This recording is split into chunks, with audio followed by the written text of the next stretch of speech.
What's good, y'all? I'm back. It's LDR, and I'm here to give you the recaps on the first round and some of the second round March Madness women's tournament games.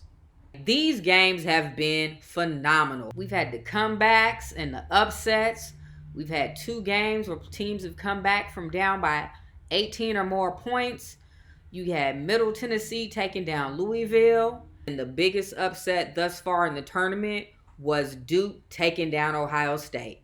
Duke came back from down 16. Woo!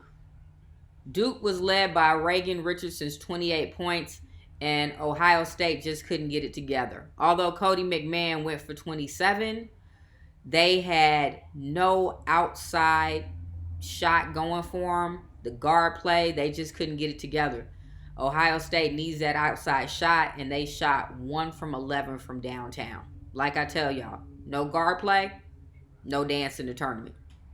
Woo, this freshman class, they may be new to the tourney, but they are true to it. Their names are ringing out. They out here standing on my name is my name like they Marlowe from The Wire.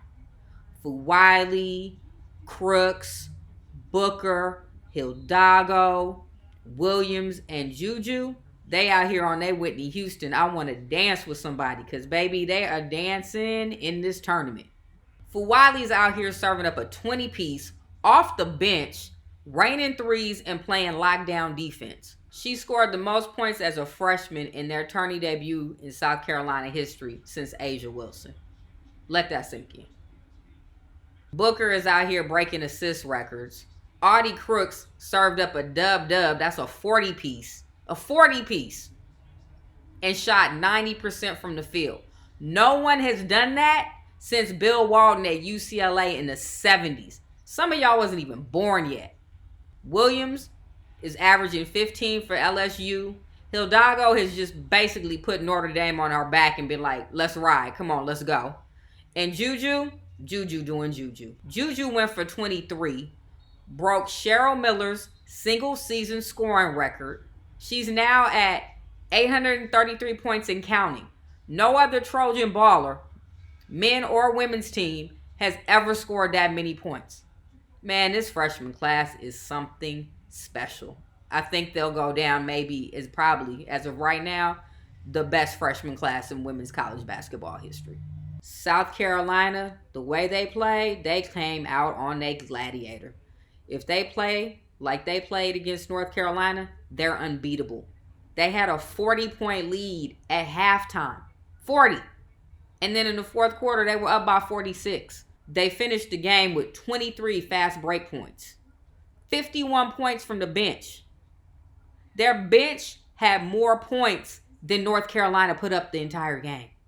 LSU bounced back. They weren't looking so great against Rice. They won the game, but it wasn't impressive. They had 24 turnovers, but they looked much better against Middle Tennessee. Middle Tennessee controlled the tempo in the first half, but second half, LSU came out and played their game.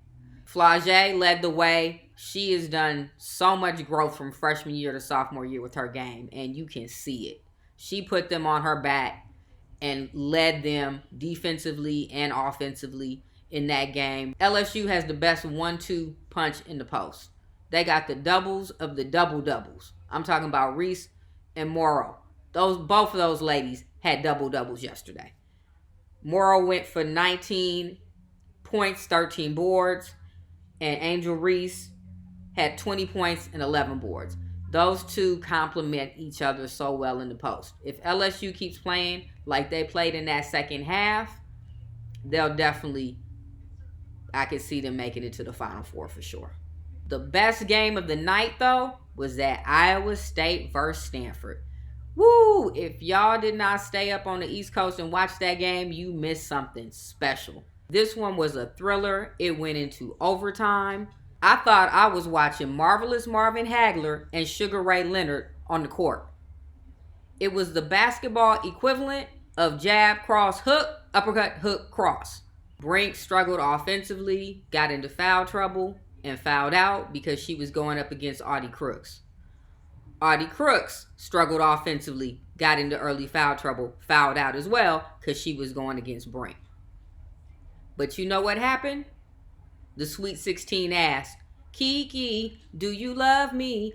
Are you riding? Iriafen answered with a 40 piece, 41 to be exact, and 16 boards. And her, along with Stanford, will be dancing all the way to the Sweet 16. Woo, this next round is going to be so good, and I am so excited for March Madness!